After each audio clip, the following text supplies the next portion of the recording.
Hey there, Gemini. Welcome to part 2 of your January 10th weekly reading. If you haven't watched part 1 yet, it is linked up down below, so make sure to check that out.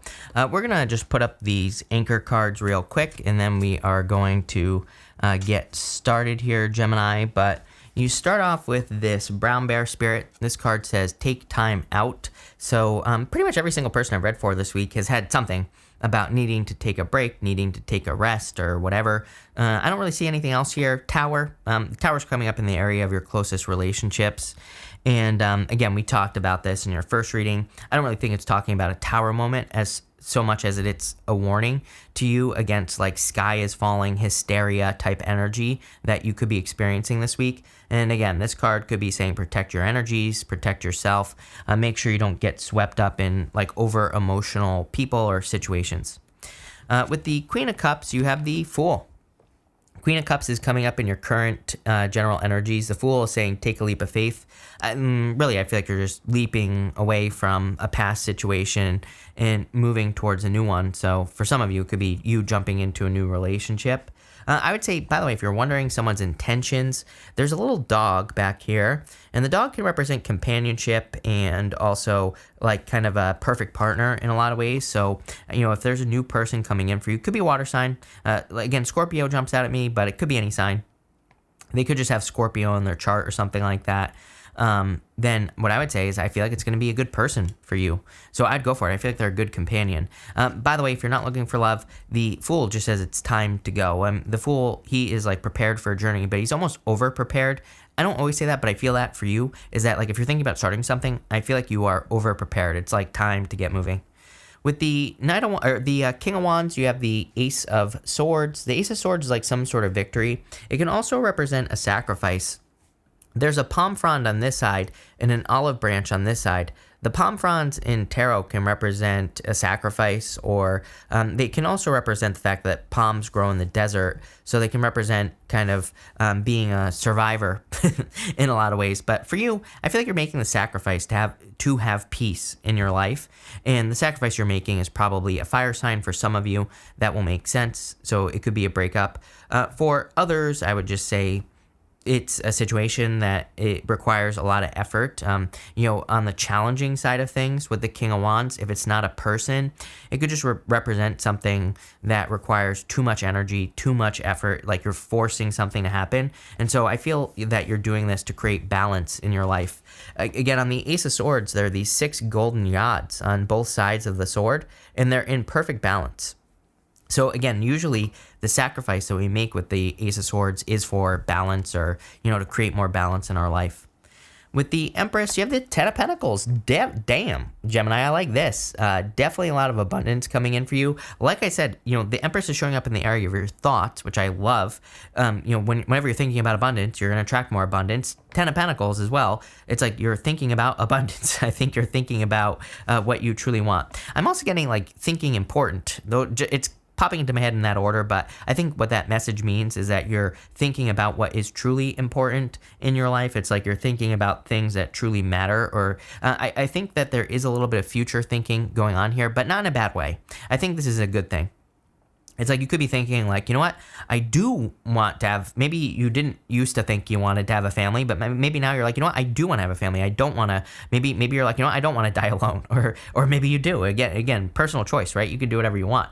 And I don't think one way is better than the other either. So, I think that what you're saying to yourself is it's like you're getting clear on what you want your legacy to be. Again, I think one of the best ways to think of the Ten of Pentacles is that it represents your legacy, kind of like what you build up and what you leave behind. And I don't think it's a mistake that we end with the Death card in this diagonal right here. So it's kind of like you are thinking about what you want to build up in your life. You're thinking about what's important as well. I do see a lot of people kind of like doing this in a certain way.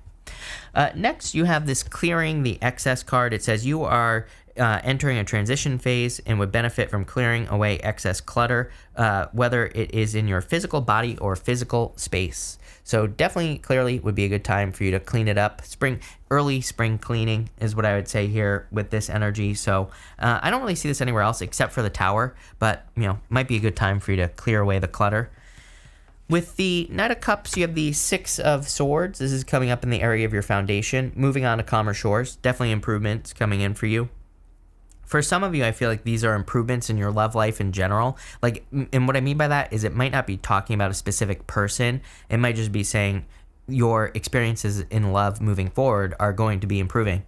For others, it's like you got the river in front of you here on the Knight of Cups, and then you're crossing the river right here on the Six of Swords. Another card of a sacrifice. The card itself, these people in the boat are leaving behind baggage. You know, it is a card of baggage. A lot of readers read it as this child representing baggage. That is wrong. The child does not represent baggage. What the baggage is on the Six of Swords is that they're leaving behind everything that they know. They're starting over completely fresh. They're, you know, letting go of their old life and starting completely new. Some of you could be going through that, clearly, because, again, you have that clearing out the excess card. With the Ace of Cups, Tower, again, I feel the Tower and the Ace of Cups could be tied together, could be a separation or a breakup. The good news is this is coming up in your past position. So it's like you're moving past this energy. You're letting go of the sacrifice you had to make, which is probably a person. For others, you know, it could be anything. Could be your past life or something else. With the King of Cups, you have the Queen of Pentacles. This is the area of your near future. I feel like you're focusing on the right things. We kind of talked about this with the Empress, and I think your focus is on the right things. You can see here that she's very focused on the Pentacle. She's not focused on this rabbit that's right here. Rabbits can represent abundance, fertility, fleetness, things like that, but they can also represent fears, illusions, not really illusions, but fears. You know, they're fearful. If you've ever seen a rabbit, they're fearful little creatures. So, you know, she's focused on the Pentacle. She's not focused on the rabbit. Remember what I was saying about the King of Cups in your first reading? I was saying that your emotions were going to be very important. The Pentacle could be money, but it doesn't have to be. You know, it could be anything. It could be any type of resource. It could be people. It could be love. It could be friends. You know, it could be anything. Spiritual beliefs, pretty much anything. And she's focusing on the right things is really what that card tells me. I also feel there could be a Capricorn or like a Capricorn with water in their chart, or a water sign with a lot of Capricorn in their chart coming in for you. Popped into my head there with that Queen of Pentacles, so I'll just say it. Next, you have this Queen Bee card right here. I kind of feel like this is talking about socializing for whatever reason. It's like, I feel like people want to help you in a certain way. It's like, you know, the queen bee in a beehive, like she has these helper bees that help her, that feed her, that take care of her babies and everything else. I feel that's what this is talking about. I feel this is talking about people who kind of, I don't think they're putting you on a pedestal, but I just feel like people want to help you be successful at this time. And I would definitely allow them to do that because you're going to be lifting those people up around you as well. It's kind of popping into my head that way. And again, it doesn't matter what gender you are. People always say, Queen Bee, I'm a man. Does that mean it couldn't be me? No, it could be you. It could just be your energy. With the Death card in the area of the next few months, I literally said the sun is coming up in your first reading, and then boom, sun right here. So the sun is clearly coming up here for you, Gemini, and over the next few months, I feel like things are going to be improving greatly. There's a lot of happiness coming in for you. Every single reading I've done, there's been this element of needing to play more or needing to invite more play into your life. The sun, that is your inner child right here. This wall back here behind the child represents the wall that we all build up, you know, kind of around our inner child as we grow up, as we mature, whatever the hell that means.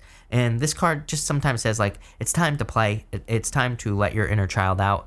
And I definitely think the world needs some more of that. I think the world needs more play, more excitement, more entertainment, more childlike thinking as well. It's like right now everything's very fixed, old people, old, right? And that's probably not where we're going to find our solutions. We're probably going to find solutions to all problems through play, excitement, childhood, all that other stuff. With the Tower, love it. You have the star. Literally, the tarot goes Tower, star. The star represents healing from a Tower moment. So clearly, you are healing from this Tower energy, like I said already. And you have a lot of healing stuff here. The Empress, Queen of Cups, the Star. So there could be a lot of healing. This is coming up in your close relationships. So some of you could be healing some close relationships in your life. And that's really all I feel here. I just kind of feel like a healing energy in general. With the King of Swords, you have the Seven of Swords. I would watch out for lying, cheating, stealing, but this is coming up in your future feelings.